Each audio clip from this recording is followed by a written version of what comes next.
Hi everybody, welcome to the Jewelry's Book Series channel. I'm Christina, Kristina,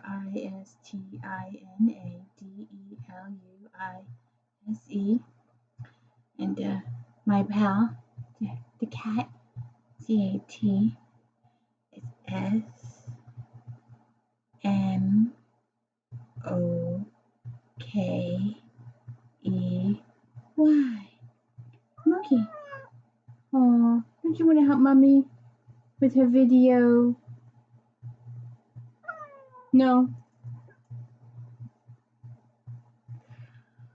Okay, so we're back to my pal here, Eve Dallas, and we know that Eve Dallas is a lieutenant in the New York City Police and Security Department, and we know that a murder mystery is solved each and every book, and we also know that the characters develop from book to book to book, and the series grows. It's one huge storyline that continues on and on and on. And we know that Eve is uncomfortable in social situations, but she's learning. She's getting better. She'd rather be in an alleyway with a bunch of chemi heads than go to a party. That's just how she is. Her food group is a candy bar or a pizza. Those are her food groups, and Roarke is trying to get her to eat a little healthier. And her main group of friends now is a consistent group.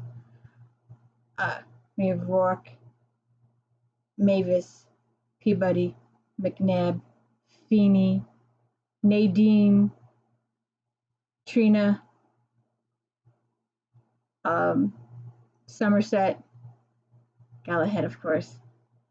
That's her core group. Then we have external core group: Baxter, Trueheart, Whitney, Tibble, Mira, Mr. Mira, Morris, Dickhead, and a lady that'll come in, I forget her name, the Queen of Hair and Fiber, I forget what her name is. So, in this book, we have a continuation of a storyline is revealed. Let me get back on my train of thoughts here. All right. We have a new murderer. And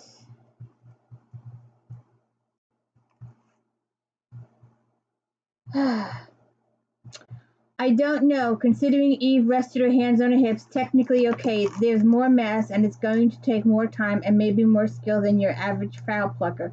But if you don't see that mass as human, it wouldn't be so different. Maybe you practice on animals, get the feel for it. Then again, maybe you're a doctor or a vet who's gone around the bend. But he had to know what he was doing. A butcher, a doctor, a talented amateur, but someone who's been perfecting his technique so he could pay homage to his hero. His hero? Jack, Eve said as she turned to the walk back to her vehicle. Jack the Ripper.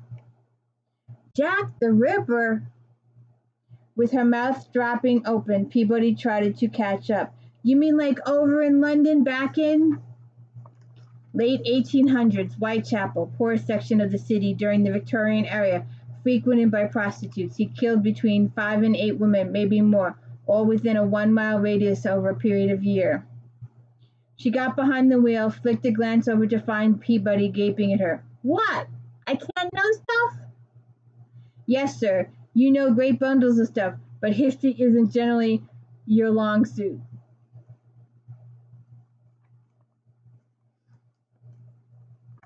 Now, one of the storylines, and I don't want to give too much away. Let me see if this is the page or not.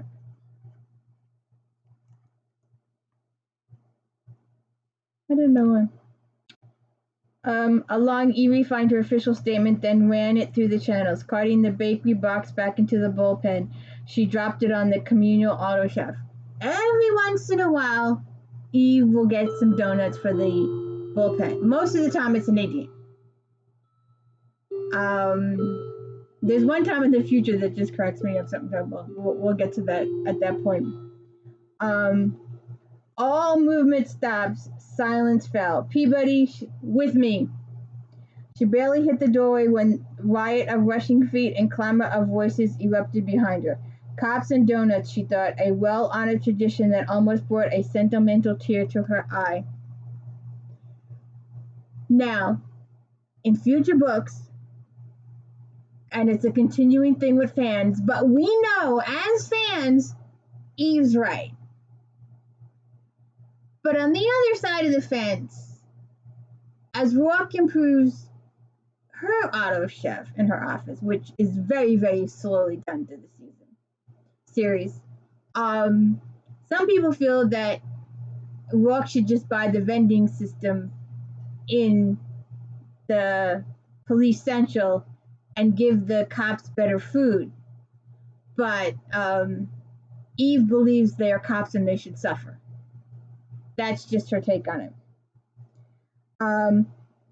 I bet there were jelly filled. I bet there were, Peabody muttered as they muscled onto an elevator. Some of them had those colored sprinkles things on top, like edible confetti. Peabody's square and sturdy jaw wobbled with emotion. All I had time for this morning was a reconstituted banana slice on a stale bagel. You're breaking my heart, Eve said. You could have saved me one little donut. I could have. Eve agreed as they climbed into her vehicle. I could have done that. In fact, she rummaged around in her pocket, pulled out an evidence bag. Inside was a jelly donut. I believe I did. I like to watch the character progression. I like to watch the growth from book to book to book. And one storyline that was started in a previous book that will continue for many books to come, and will also be a poignant topic in a future book when Eve has to face something. But it was difficult meeting for him to take. It had to be done, and Roarke could only hope that some of the weight he was carrying at the base of his skull would lift once it was over. He put it off too long, and that wasn't like him. Then again, he hadn't felt completely like himself since he'd met Myra O'Banion, and she told him her tale, his mother's story. Life, he thought as he stared out of the wide window wall of his midtown office, you could take a big chunk out of your ass when you were least prepared for it. It was after 5 already, and his timing had been deliberate. He wanted to meet with Moira at the end of the day, so that there was no business to be done afterward. So he could go home and try to shift it all aside with an evening out with his wife.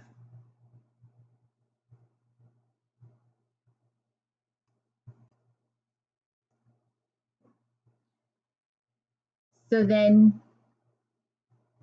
I won't spoil the meeting for you, but then Eve has agreed to go out to a charity event with Ross. A guy in a white suit sang about love being quiet and tricky. Eve sipped champagne and had to agree, at least about the tricky part. Why else was she struggling to take her mind off murder and pretending to do something more than taking up space in a Philadelphia ballroom? God knew love, and she would kick Rourke's ass later for deserting her, was the only reason she was standing here while some woman in lavender silk rambled on and on and on about fashion. Yes, yes, she knew Leonardo personally. Jesus, he married to her oldest friend, and she could have used a good dose of mavis at that moment. Yes, for God's sake, he designed the dress she was wearing. So wise. She's not good in social situations. I just love it. I just love these books so much.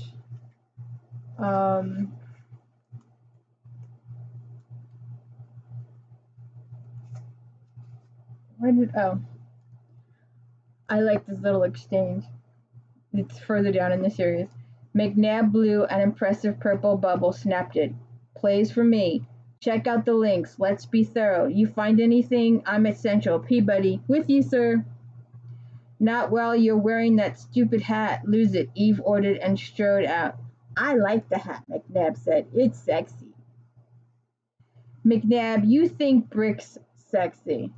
Peabody replied, but with a quick check to see if the coast was clear, she gave his ass a fast squeeze. Maybe I'll wear it later. You know, just the hat. Peabody, you're killing me. He took a quick peek, saw Eve was gone, then dragged Peabody close for a sloppy kiss. I love it. Oh, there's also a huge um, development in Peabody's character. She's taking the detective exam. Eve set up um, for the detective's exam in this book. So, and McNabb is helping her go through it. Eve also has a dream, but it's shorter. Some of the books it goes on for a while, but this is a shorter dream. And she has some memories of her mom, which is important to pay attention to because it will come prevalent in a couple later books. Let's see, what was this one about?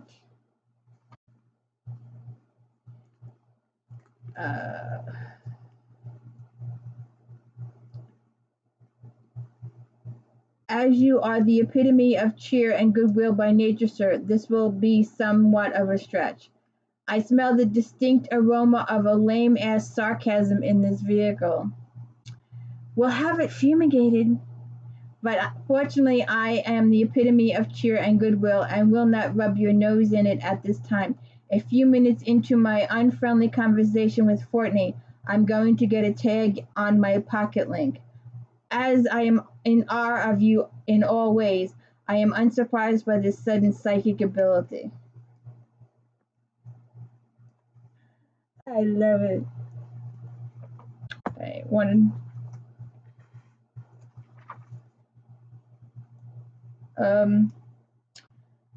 She crossed the street, stood on the next corner, and judged the ground. Glide carts aren't going to be up and running this early on a Sunday, not around here. But the newsstands, the coffee shops, the delis, they would be. I want them canvassed. I want to know if anyone noticed a man in maintenance wear carrying a toolbox and a friggin' basket of peaches. Yes, sir, Lieutenant. I just want to say it's a real pleasure to watch you work. What are you angling for, Peabody? No, seriously, it's an education to watch you. See what you see and see how you see it. But now that you mention it's pretty hot, maybe we could, since they are up and running at this time of day, get a drink from a glide cart here. I'm doing a Wicked Witch of the West here. What? You know, I'm melding. With half a snort, Eve dug credits out of her pocket. Get me a tube of Pepsi and tell him if it's not cold, I'm going to come over there and hurt him.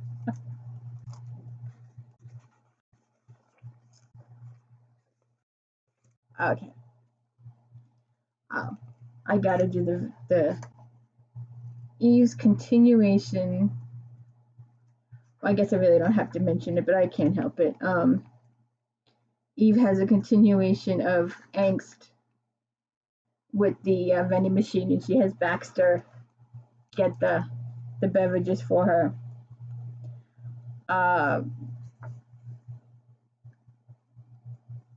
290. Let's see. He was wearing jeans. Oh, she comes home to Rourke. He was wearing jeans, not as usual around the house attire, and a white t-shirt. He was barefoot and a little sweaty, which appealed to her. The fact was he would have appealed to her or any woman regardless of his attire or the fact that he was standing on a sun-baked patio on a September evening where the air quality index had simply waved the white flag and surrendered the field. But at a moment she was more interested in the enormous shiny silver contraption beside him.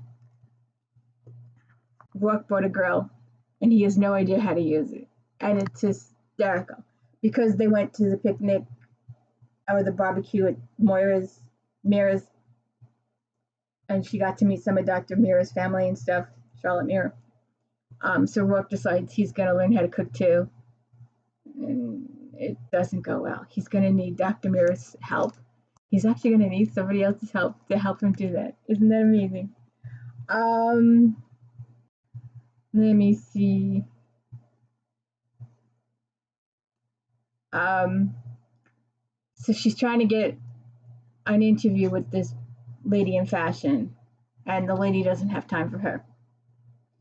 And Eve tags Mavis, and Mavis calls the lady and goes, and the lady goes, "Oh yeah, sure." It's nice to know people. One last quote from this book before we move on.